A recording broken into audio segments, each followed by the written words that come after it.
ketika kita punya 100 juta, kita hajar 100 juta.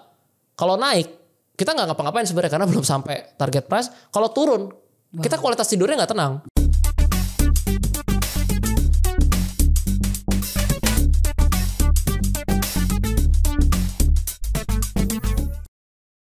Halo, selamat datang di Cuan Talks Ajaib Kripto.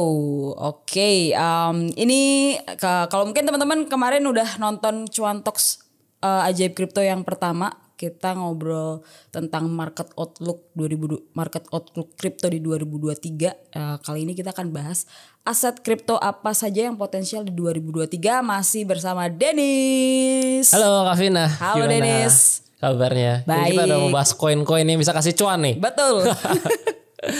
Oke Dennis, kita langsung aja ya bahas soal aset kripto yang potensial 2023. Kalau yang sebelumnya mungkin teman-teman yang udah ngikutin, kita banyak bahas di 2022 ya, udah lewat 2022 terus lebih banyak bahas juga soal Bitcoin gitu. Yeah. Cuma kan aset kripto nggak cuma Bitcoin aja. Yeah, gitu. ada banyak ya. Banyak gitu.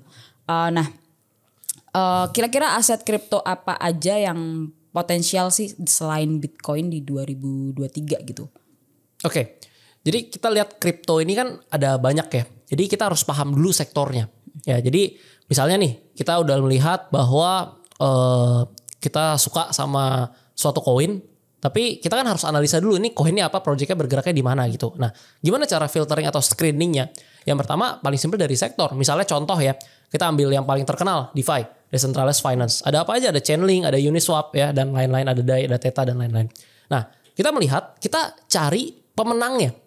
Apa nih misalnya? Ini kita jangan sebut deh. Misalnya contoh-contoh ya. Ini koin A nih di DeFi ya, koin A. Ini punya competitive advantage apa? Ini secepat apa nih kira-kira nih? Kalau di compare sama si B, si C, si D, wah ini dia ternyata lebih bagus nih. Kita cari ya, tapi kita cari jangan cuma satu habis itu kita all in. Kita cari ya 5 sampai 10, kita diversifikasi. Nah, jadi kita tahu dulu sektornya apa ya, misalnya di DeFi kita cari pemenangnya. Kira-kira secara kecepatan dia seperti apa, ya secara kegunaan dia seperti apa, ya competitive advantage apa. Pas kita udah menemukan ya baru kita beli gitu. Kira-kira seperti itu, dan ini perlu yang namanya sebenarnya conviction. Nah, kita harus ada conviction nih, kalau enggak kita beli nanti cuan 5% kita udah TP. Rugi 50% kita tahan-tahan ya kan. Conviction itu muncul dari mana? Muncul dari ketika kita paham ini project apakah benar-benar project, apakah ini prospek yang kedepannya ada, kira-kira akan digunakan seperti apa, kira-kira seperti itu. Oke, jadi kalau mau ngelihat suatu aset kripto itu potensial atau enggak, dilihat dari projectnya ya.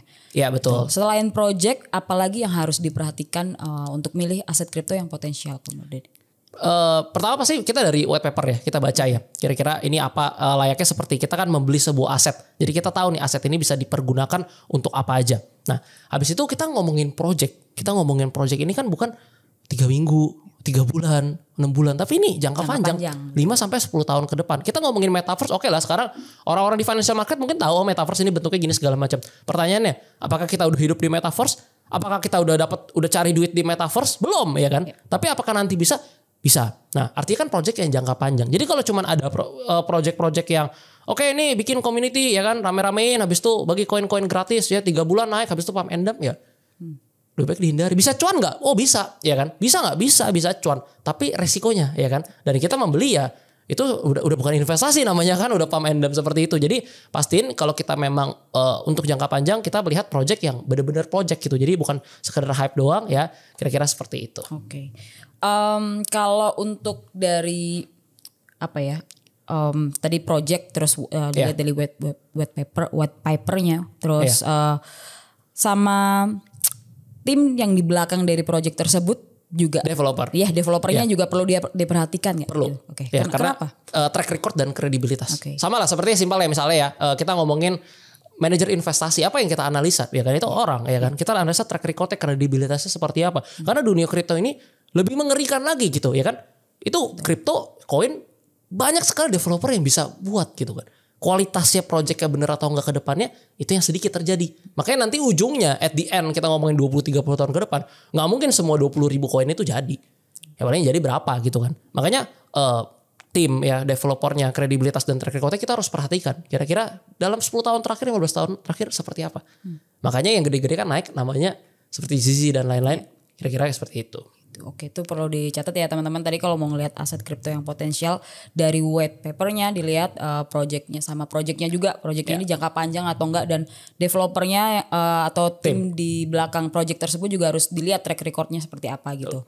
Terus selain itu kalau apakah Bitcoin akan masih berpengaruh ke koin-koin yang lain gitu. Terus kalau mau melihat aset yang potensial juga ya gitu, apakah Bitcoin ini juga jadi pengaruh juga gitu dan kenapa sih Bitcoin ini sangat berpengaruh ke koin-koin yang lain gitu? Ya tadi itu tambahan juga yang pertama ya mengenai tadi memilih tips memilih altcoin adalah ya di momen ketika Bitcoin 8 sampai 10 bulan setelah halving ketika marketnya lagi bullish dan rally. Kenapa? Kan begini, kalau kita melihat koin-koin yang dump yang turun sampai 90% gitu kan. Paling banyak itu terjadi di mana? Di 2022, di 2021 mungkin dikit. Kenapa? Karena marketnya lagi bullish. Nah jadi ketika kita mau masuk ke altcoin secara market cap yang lebih kecil, yang projectnya juga masih kecil ya kan, likuiditasnya juga terbatas, otomatis akan jauh lebih aman ketika marketnya memang udah mulai mau masuk ke fase bullish ketimbang seperti tahun 2022.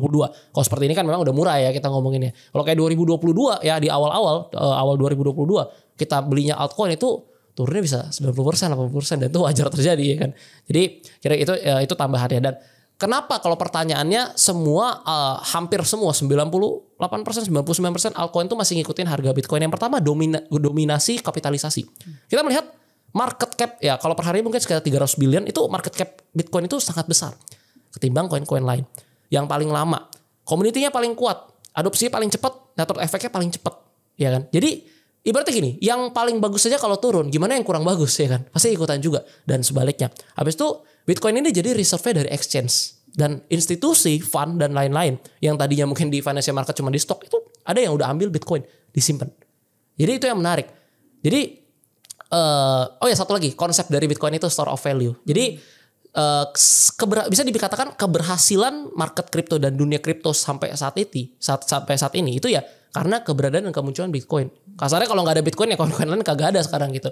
Jadi sampai sekarang ya 5 tahun 10 tahun ke depan harusnya masih ngekor dan tapi mungkin kalau 2015 17 ya mungkin sangat nempel ya ibarat kayak perangko sama amplop ya. Makin lama mungkin makin lepas ya tapi perlu waktu lah. Kalau untuk sekarang masih sangat nempel. Oke. Tadi Dennis beberapa kali nyebut soal altcoin. Altcoin itu sebenarnya apa sih? Terus mungkin ada teman-teman yang belum tahu gitu altcoin itu apa. Altcoin terus, ya sama contoh altcoin itu kayak apa gitu boleh dijelasin. Ada banyak ya. Jadi altcoin itu sebenarnya kan alternatif coin ya. Jadi altcoin itu adalah alternatif coin. Jadi alternatif coin itu apa ya? Alternatif dari Bitcoin. Jadi koin-koin lain selain Bitcoin.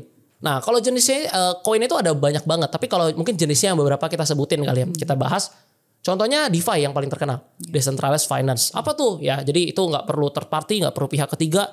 Benar-benar bisa peer to peer. Dan DeFi itu juga ada banyak. Misalnya Uniswap, Chainlink, DAI Theta dan lain-lain. Habis itu masuk misalnya ada stable coin. Ada USDT misalnya. Habis itu ada BUSD. Sebenarnya ada itu USD yang sterile. Tapi itu stable tapi nggak stable kayaknya ya.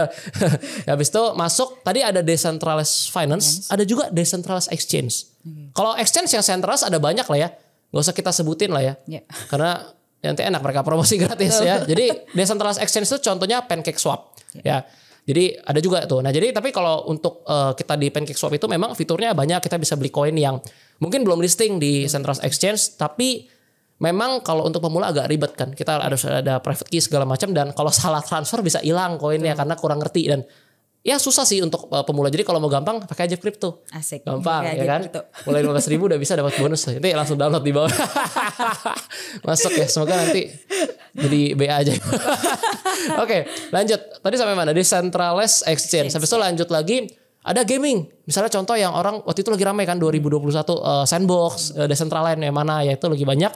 Habis itu Metaverse seperti ApeCoin dan lain-lain. Ya Sandbox sama Decentraland juga masuk lah ya. Gaming sama Metaverse ini mirip-mirip lah ya. Walaupun nanti kedepannya bakal beda. Jadi ada banyak sekali sektor ya. Kalau di saham mungkin ngomongnya sektor ya. Jadi sektor-sektornya kira-kira seperti itu. Mana yang kita paling bagus? Mana yang paling prospeknya bagus? Nah ini tergantung. Ada orang yang memang cuman maunya Bitcoin aja. Ada yang cuman maunya DeFi aja. Ada yang suka, wah Metaverse nih 20 tahun lagi, 15 tahun lagi bisa gede. Invest di sini. Jadi investlah di apa yang kita ngerti gitu.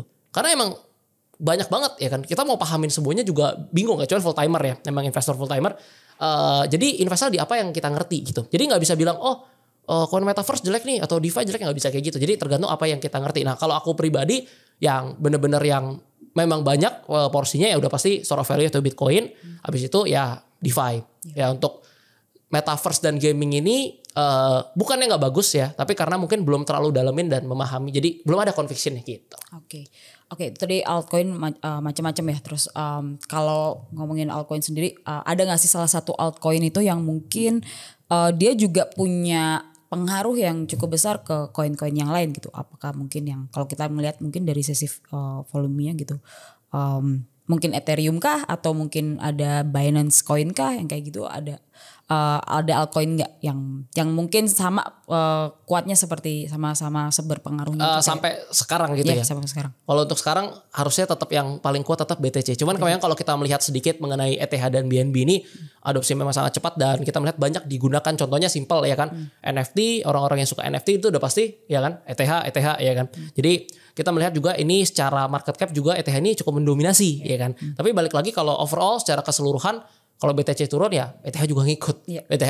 Kayak kemarin nih BTC naik ya kan, ETH juga ngikut naik. Jadi ya balik lagi untuk sampai sekarang masih nempel. Cuman memang pengaruhnya adalah ETH dan BNB ini termasuk aset-aset yang bukan aset yang low risk kalau dibandingkan semuanya. Tapi kalau di dalam kripto ya BNB dan ETH termasuk yang low risk lah ketimbang altcoin yang lain gitu. Karena secara dominasi, secara market cap ya ini yang cukup besar. 3 yang paling besar lah ya. Bitcoin dan bukan paling besar doang, tapi paling diminati orang juga. Kira-kira seperti itu. Tapi kalau untuk Ethereum sendiri gitu, potensi kalau menurut Dennis ada potensi juga nggak di 2023 ini? Di 2023, kita melihat ETH ini melakukan banyak perubahan ya. Yang pertama adanya ETH merge, dia berubah dari proof of work menjadi proof of stake ya. Dan kita melihat juga dia memiliki keunggulan, yaitu mereka ada mekanisme sharding. Di mana kita melihat bahwa prediksinya akan bisa kecepatan transaksinya meningkat ya sampai 100.000 transaksi per detik. Dan juga untuk biayanya itu bisa sampai $1 diprediksi ya. Jadi ini akan membuat mayoritas pengguna pasti senang ya kan, udah makin cepat. Habis itu TPS juga dinaikin, dipercepat. Jadi transfer antar wallet itu udah nggak mungkin lemot lagi, udah pasti cepat banget. Jadi kita melihat bahwa ketika ini terjadi berarti semua bisa menjalankan node dan validator itu nggak perlu nyimpen data di komputer lagi. Jadi nggak perlu semua data disimpan di komputer, tapi mereka bisa menggunakan teknik data untuk mengkonfirmasi data yang ada di jaringan sebagai data utuh. Jadi tentunya hal ini akan menjadi upgrade lah ibaratnya ya, yang menjadi prospek dan sentimen yang cukup baik untuk Ethereum ke depannya. Terus ada ETH Shanghai juga, nanti kita bahas. Oke. Kalau tadi Bitcoin momentumnya ada halving gitu. Kalau untuk aset kripto yang lain gitu, ada altcoin yang lain gitu. Apakah di 2023 ini ada momentum yang sama? Mungkin ada yang selain Bitcoin yang juga ada momentum halving itu, mungkin ada aset kripto yang lain juga kah gitu? Oke, kalau untuk halving ada ini ya, ada LTC ya. LTC juga. LTC itu halving dan sebenarnya koin-koin itu nggak semuanya. Apakah semua koin harus halving? Enggak. Ya jadi simpel gini.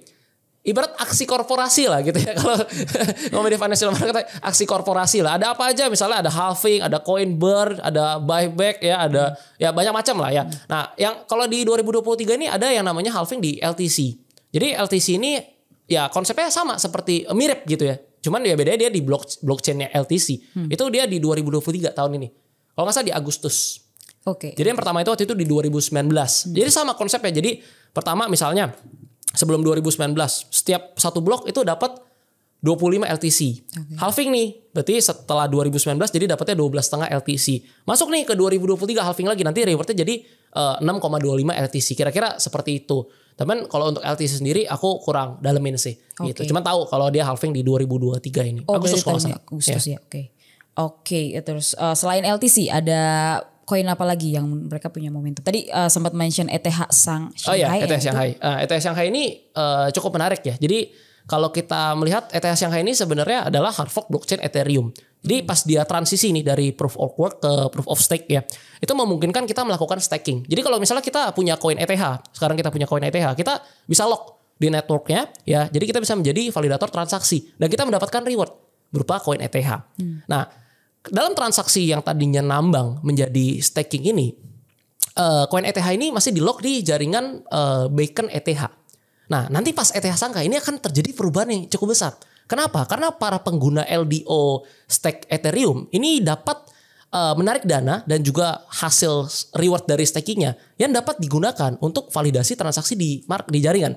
Nah, jadi tentunya simpelnya adalah ETH sangka ini akan menyederhanakan dan mensukseskan dari transisi dari proof of work ke proof of stake ini. Itu kalau nggak salah paling cepat di Maret 2023, tapi paling cepat ya. Jadi nggak tahu, biasa kan ya kayak pas mau pindah aja kan ngaret ya kan. Ya kita lihat sih tahun ini kira-kira seperti apa. ETH Shanghai ini berarti apakah ada hubungannya sama ETH Merge itu, apa stage kelanjutan dari ETH Merge? Kelanjutan. Oke, terus tadi itu mungkin di 2023 kalau untuk altcoin teman-teman bisa perhatikan dua momentum itu ya. Untuk yang di halving, untuk yang Litecoin ada halving, dan di Ethereum ada ETH Shanghai gitu. Terus dari dua ini mereka juga akan ini nggak sih ngasih sentimen positif ke koin yang lain gitu untuk koin-koin altcoin. Kalau kita ngomongin secara short term ya, short term itu pasti ada koin yang berkaitan. Contohnya misalnya, Solana lagi naik nih 10%. Ada koin-koin yang berkaitan erat dengan Solana ikutan naik biasanya. ETH juga sama ya. Yang ada di ekosistem. Yang ada di ekosistem ya. Tapi dalam jangka pendek. Tapi kalau kita ngomongin untuk invest itu kan bukan urusan 1-2 hari ya. Makanya ini agak mesti dipisahin sebenarnya. Kalau trading ya trading, invest ya invest gitu. Jadi kalau kita ngomongin invest dalam time horizon yang cukup panjang, ya momen jangka pendek ini kan ya maksudnya nggak berarti kan kita 5% langsung TP, beda kan. Kalau investor kan maunya hold nih bisa dapat 50%, 100% ya kan. Jadi kalau dalam jangka pendek tentu pasti ada ya yang ada di ekosistem itu pasti akan terpengaruh. Tapi kalau untuk jangka panjang balik lagi ya kita harus melihat juga Bitcoin kira-kira seperti apa dan market crypto secara keseluruhan. Karena kan dominasi market cap ini sangat berpengaruh kan. Kita ngomongin market crypto lagi naik nih, kita lihat ya Bitcoin naik gitu kan, karena market cap-nya paling besar ya mengangkat ya kan. Jadi kira-kira seperti itu. Oke. Tapi kalau menurut Denny sendiri nih, kalau harus mention aset kripto gitu di 2023, menurut Dennis apa aja koin yang potensial lah, dan mungkin kayak ada sentimen apa aja. Tapi sebelumnya ini disclaimer ya teman-teman ya, ini bukan rekomendasi, ini cuma kita diskusi aja melihat dari sisi kayak sentimennya gitu yang bikin aset kripto ini tuh mungkin potensial untuk bukan pom-pom ya. Ya, bukan pom-pom. Gitu. Jawabannya adalah simple Bitcoin. Atau Bitcoin ya. Okay. Jadi gini, dari pertama kali aku masuk ke dunia kripto ya. Wah, ini mau cerita sedih nih ceritanya. Itu masuk itu di 2017. Oh, itu kan pas lagi ini. Nah, 2017 ya. Teman-teman kalau lihat di chart ya, ini kan pasti nonton bisa sambil buka chart gitu ya. Itu kalau buka 2017-nya di awal atau di akhir? Kalau di awal aku cuan banyak. Ini masalah di akhir, teman-teman. Jadi Gavina di akhir. Jadi ini udah digampar market berkali-kali. Masuk BTC hajar, rugi 60%. Masuk SRP dihajar, masuk Cardano dihajar. Ini udah masuk pertama kali dihajar lagi sama market gitu kan. Jadi habis itu kenapa kok tetap invest kripto gitu kan?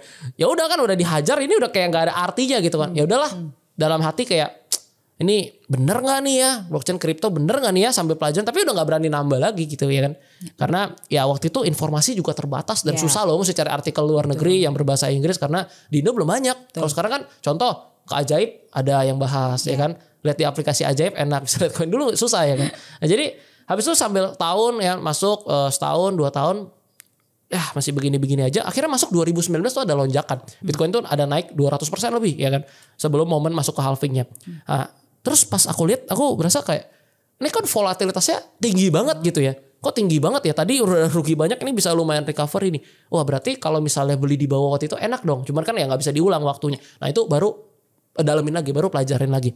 Nah, di sana ketika aku aku dalamin, akhirnya di 2020 ya aku memiliki strategi yang cocok untuk aku. Jadi agak lucu sebenarnya, agak unik mungkin berbeda lah sama orang-orang lain. Nah, jadi yang aku lakukan adalah yang pertama kita melihat orang kan biasa gini, top coin market cap ya, top 10, top 20 hajar aja semuanya. Permasalahan adalah seperti ini, top 10-nya di 2016, 2017 sama 2020 itu beda ya kan. Dulu yang ramai yang cuan banyak apa XRP, XLM. Kalau 2020 di bulan kita hajar XRP, XLM, cuannya sedikit loh. Ya cuan sih tetap ya, misalnya 80% ada 60%. Cuma kalau hajar ke Matic ya kan, ke Polygon, ke Cardano itu cuannya berapa ya kan? Kenapa? Karena ya itu berubah. Tapi satu yang nggak pernah berubah, Bitcoin. Sama bawahnya Ethereum lah ya kan. Ya kalau USDT kan stable coin ya, nggak bisa cuan banyak juga. Nah jadi itulah kenapa strategi aku selalu pas lagi bear market ya, kayak di 2020 awal itu ya. Itu pas lagi krisis juga ya, pandemi krisis, itu hajar di Bitcoin. Ya sama Ethereum dikit lah. Okay. Nah, habis itu mulai masuk, mulai naik. Kan Bitcoin naik baru bisa altcoin ya ikutan naik kenceng ya kan. Yeah. Jadi pas Bitcoinnya udah naik ya kan, baru taking profit sedikit, dari hasil profit itu baru hajar ke altcoin. Oke. Jadi kira-kira seperti itu. Jadi tapi kalau untuk sekarang mungkin ada pemain baru yang masuk ke Porto itu BNB. Jadi kalau strategi di 2023 simple, hajar di Bitcoin yang pasti lebih dari 50%, ya sisanya bagi ke Ethereum sama BNB. Untuk altcoinnya nggak ada sama sekali. Masih sebenarnya ETH juga, cuman maksudnya untuk koin-koin yang lain nggak ada sama sekali. Nanti begitu udah mulai masuk ke bulan, ya taking profit sedikit demi sedikit hajar ke altcoin. Nah habis itu ketika Bitcoin misalnya ya udah dimasuk 2025 akhir ya, itu udah mulai siapin cash lagi. Untuk apa? Untuk mulai serok lagi pas di winter gitu. Oke, itu tadi tips tapi disclaimer juga ya teman-teman kalau mau ngikutin gitu. Oke, terus Aku tambahin ya mungkin yang tadi ya. Jadi koin itu sebenarnya unik ya. Kita kan kalau ngomongin di market apapun yang kita mau dapat itu kan sebenarnya profit atau cuan. Ya kan, kita mau dapetin untung. Pertanyaannya apakah untung selalu bisa dari koin yang bagus? Jawabannya enggak. Koin yang jelek pun bisa untung karena bisa dipump. Contohnya deh, Dogecoin harganya dulu gocap 50, naik sampai 5.000. Itu kalian taruh 100 juta jadi 10 miliar. Ya kan? Pertanyaannya berani gak taruh di saat itu ya kan? Ya kan? Malangin Elon Musk tuh. Iya, jadi kira-kira seperti itu. Dan siapa yang benar, siapa salah? Yang benar ya sebenarnya yang cuan. Ya kan? Ya benar, ya cuan udah pasti benar gitu. Kayak gak mungkin salah. Cuman masalahnya begini, resikonya sanggup gak kita terima? Jadi kalau misalnya memang ada koin yang kalian udah analisa dan kalian mau masuk, ya koin apalagi project kecil ya, market cap kecil, ya harus ada kerelaan. Misalnya masuk 100 juta, aduh kalau hilang bisa stres ya kan. Jangan masuk 100 juta, masuklah 5 juta misalnya. Jadi kalau hilang juga udah siap. Kira-kira kayak gitu sih kalau misalnya untuk main di altcoin. Karena memang koinnya sangat banyak gitu kan. Gitu. Tapi kalau untuk milih aset kripto kayak gitu, tadi kan kita bahas di awal tadi, kita lihat dari projectnya, kita lihat dari white papernya itu. Terus selain itu ada faktor fundamental lain nggak yang perlu kita perhatiin gitu untuk pilih aset kripto? Ya, yang pertama tadi kalau back to basic kan adalah pertama investasi itu kan kita membeli suatu aset. Ya suatu aset itu harus ada nilainya dan kegunaannya seperti apa. Ya kan, baik itu properti misalnya dan lain-lain. Nah ini kita ngomongin aset kripto. Yang pertama ya kita harus ngerti dulu. Ya kita harus baca white paper, kita harus ngerti. Mungkin ada orang yang kayak gini loh, kayak gue masuk cuma 500.000 nih, cuma uang kecil, ngapain lah gue analisa segala macam. Nanti kalau udah ada uang yang lebih besar, habitnya jadi kebentuk. Ya udahlah gue masukin aja, masukinnya kan gak analisa. Dan conviction itu gak bisa kita ambil dari orang lain. Misalnya nih contoh ya, aku misalnya suka sama Bitcoin gitu ya. Aku berani nih masukin contoh ya misalnya aku masukin 50% nih dari seluruh aset aku ke Bitcoin. Apakah semua orang-orang di sini berani gitu? Nggak bisa ya kan. Tapi ada nggak yang berani masukin 70% atau 80%? Oh berani. Convictionnya lebih beda. Kenapa? Karena mereka paham. Yeah. Jadi sebenarnya gunanya kita memahami mengenai fundamental dalam investasi adalah supaya kita memiliki conviction. Nah conviction ini akan berpengaruh terhadap keputusan kita dan strategi kita. Contoh simpel kayak gini. Bitcoin kita beli 100 juta. Turun 30%. Jadi sisa 70 juta. Turun lagi 50%. Jadi sisa 50 juta. Cut loss atau average down. Tergantung conviction kan. Oh kita percaya kita average down. Kita nggak percaya kita cut loss. Jadi itu akan berpengaruh terhadap aktivitas dan keputusan kita dalam berinvestasi. Habis itu yang kedua ya kita lihat frameworknya seperti apa, ekosistemnya seperti apa, dan jangka panjangnya kira-kira seperti apa. Ya, apakah ini akan digunakan? Kenapa? Ya contoh balik lagi. Kenapa aku sukanya Bitcoin? Ya karena pertama store of value. Ada biaya eksplorasinya. Di sana aku suka. Ya, makanya aku percaya 10-20 tahun ke depan ya Bitcoin itu ya harganya bakal sekian. Nanti dibilang orang gila kan kalau dibilang bisa berapa dolar kan nanti ini. Jadi kira-kira seperti itu. Oke. Kalau selain analisis fundamental, analisis apa lagi sih yang perlu kita lakuin gitu untuk milih si aset kripto ini? Apakah ya teknikal atau mungkin ada analisis lain yang ya pertama kalau misalnya tadi ngomongin investasi ya udah pasti yang paling penting yang utama itu adalah fundamental. Karena dengan fundamental ya kita bisa tahu kan apa yang kita beli. Nah tapi kalau kita mau kombinasi boleh nggak dengan teknikal? Bisa. Jadi kita menggunakan teknikal untuk apa? Untuk kita mengetahui data historical yang kita bisa pakai untuk titik-titik entry. Misalnya kita mau cicil ya kan. Cicilnya di berapa nih ya? Kita udah tahu nih misalnya satu aset ini bagus, tapi kita nggak tahu mau cicilnya di harga berapa. Kita lihat di chart. Nah, Tapi kalau misalnya ngomongin trading, udah pasti chart itu sangat penting. Kenapa? By technical analysis ya kita harus tahu kan, kalau kita trading kan kita harus tahu kita entry-nya di berapa, kita cut loss-nya di berapa, kita akan take profit di berapa, atau misalnya pasang trailing stop di berapa. Jadi dengan adanya technical analysis kita melihat misalnya di time frame daily atau di time frame weekly untuk yang lebih jangka panjang. Habis itu kita lihat volumenya, kita lihat overbought, oversold, dan kita bisa melakukan entry dan exit dengan disiplin by technical analysis. Jadi biasanya kalau trader pasti pakai technical analysis. Tapi apakah perlu nggak trader kalau misalnya mengetahui fundamental secara kulit luar? Akan sangat mendukung gitu. Jadi kita tahu nih, oh ini misalnya udah mau breakout nih, didukung juga dengan apa? Dengan contoh misalnya ya, wah ETH nih, dari pattern nih kayaknya udah mau breakout nih, habis itu udah mau ETH Shanghai misalnya. Oh ini kayaknya cocok nih ya, kita kombinasikan dan kita jadi memiliki conviction untuk trade. Dan tapi tetap disiplin. Jadi kalau trading plan misalnya stop loss-nya di 20%, ya 20% ya stop loss gitu. Jangan sampai di average down terus, itu kan bukan investasi. Makanya dipisahkan kayak gitu. Oke. Kalau tadi dari awal kita bahas cara pilih aset kripto yang potensial gitu. Tapi ada juga kan beberapa kasus yang aset kripto yang ini tuh scam atau rug pull kayak gitu. Nah, kalau dari menurut Dennis nih, kalau Dennis punya nggak tips untuk teman-teman ini gimana sih caranya supaya kita nggak salah pilih gitu? Kalau ternyata ini asetnya ternyata scam atau rug pull gitu projectnya. Ini jawabanku agak beda dengan jawaban. Aku pernah ditanya pertanyaan seperti ini di followers ya, dan aku pernah jawab by video, dan ini di 2020 waktu itu. Dan jawabanku hari ini akan berbeda sama di saat itu. Di saat itu aku jawab adalah, wah ya kayak tadi kan, baca white papernya, cari lihat projectnya bagus atau enggak, lihat foundernya atau seperti apa ya kan. Kalau sekarang jawabannya cuma simpel satu, diversifikasi. Kenapa? SBF siapa yang gak percaya? Ya, siapa yang gak percaya? Yang paling gede rontok loh. Ya. Terra Luna segede gitu USD rontok. Betul. Jadi tanpa ada kejadian itu, aku mungkin semua orang juga bakal, oh iya lihat white papernya, cari yang developernya bagus segala macam. Yang bagus aja hilang masalahnya. Ya. Jadi yang bisa aku katakan sekarang hanyalah ya tetap analisa, bukannya sembarang, tapi diversifikasi itu penting. Kenapa? Itu aku lupa namanya siapa ya, aku ada lihat satu YouTube waktu pas Terra Luna crash itu. Dia muncul di explore karena kan lagi ramai kan. Itu ada satu orang luar, dia itu invest seluruh asetnya di Terra Luna. Dan kaya. Ya mungkin kalau di uang Indo ratusan miliar. Jadi bayangin orang punya uang ratusan miliar jadi nol. Jadi benar-benar hilang ya, mungkin sisa 10 juta. Nah itu yang terjadi, itu ngeri banget. Jadi konsepnya seperti ini, simpel ya. Kita bodoh-bodohan aja gini. Kita punya uang 100 juta. Oke. Kita beli 10 koin misalnya. Ini 10 koin yang kita udah analisa dan ini jadi pemenang di porto kita nih ya. Kita analisa, kita beli 10 koin. 10 juta berarti ya. Total 100 juta uang kita. Habis itu, kita bodoh-bodohan aja deh. 5-nya rug pull, 5-nya scam. Sisa 5 dong, ya kan? Sisa 5, berarti kan sisa 50 juta. Kalau pas buluran, altcoin itu bisa naik, 500%, 700%. 500% aja deh. 50 juta naik 500% jadi 250 juta. Tadi modal kita 100 juta. Masih cuan dong, 150 juta. Sekarang kalau misalnya cuma 100 juta pas dapetnya scam kan hilang.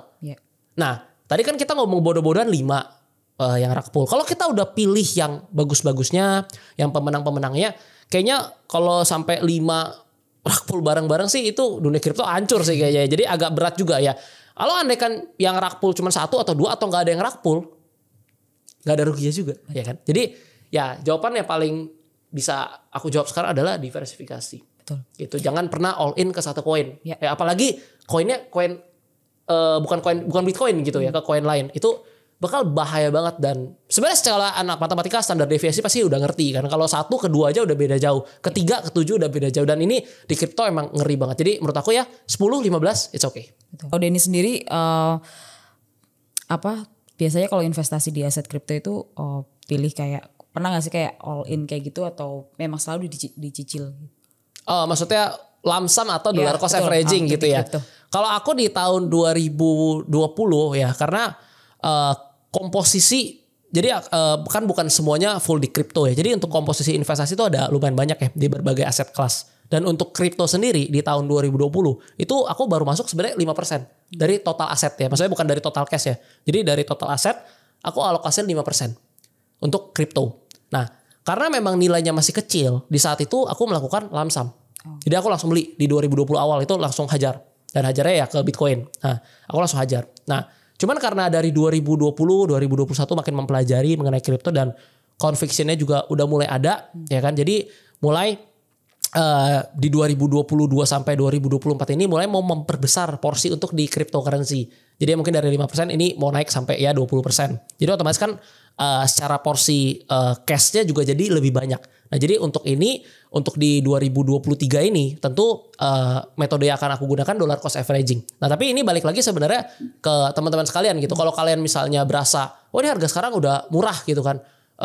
Misalnya punya 100 juta mau masuk dulu kayak 50 juta sisanya cicil, boleh dimodifikasi. Tapi untuk sekarang yang aku lakukan sebenarnya dari 2022 sih pas Bitcoin udah turun ke 30.000 itu aku udah mulai cicil sebenarnya sedikit dan tahun 2023 ini menurutku adalah waktu yang ibaratnya golden banget lah ini ya di 2023 ini ya. Kenapa? Karena ya udah murah ya, kita bisa dapetin di harga segitu. Jadi ya aku bakal cicil tanpa mengganggu kualitas tidur.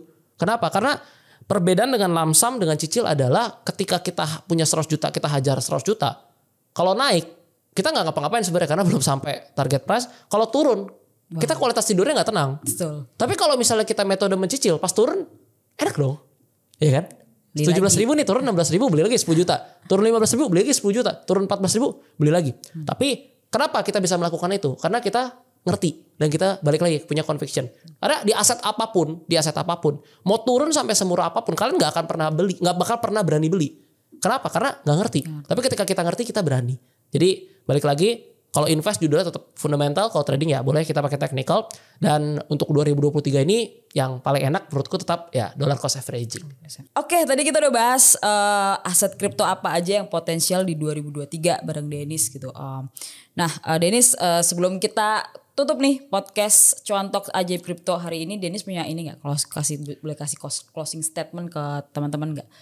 Oke, thank you Vina udah undang. Thank you Ajaib udah undang biar bisa ngobrol-ngobrol dan sharing bareng ke teman-teman semua. Senang banget ya, dan pesannya adalah teknologi ini adalah sesuatu yang bakal sangat cepat merubah dunia. Jadi pesan dari aku adalah terus belajar, adaptasi. Karena kenapa? Ketika kita nggak ngerti, kita akan sangat mudah untuk tergantikan.